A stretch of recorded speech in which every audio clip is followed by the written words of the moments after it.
যার যার নির্বাচনী এলাকায় প্রশাসনের যারা আছে তাদের সবাইকে আমাদের আন্ডারে নিয়ে আসতে হবে।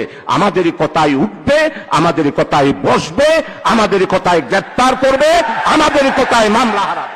জামায়াত নেতা শাহজাহান চৌধুরীর বক্তব্যে এখন তোলপাড় দেশের রাজনৈতিক অঙ্গন।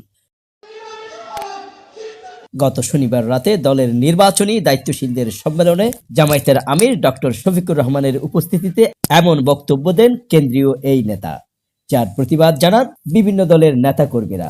বিএনপি নেতারাও এই বক্তব্যকে দেখছেন নতুন ফ্যাসিবাদের উত্থান হিসেবে। প্রশ্নবিদ্ধ করার জন্য এবং নিয়ন্ত্রিত নির্বাচন করার জন্য একটি গভীর ষড়যন্ত্র আমি মনে করি।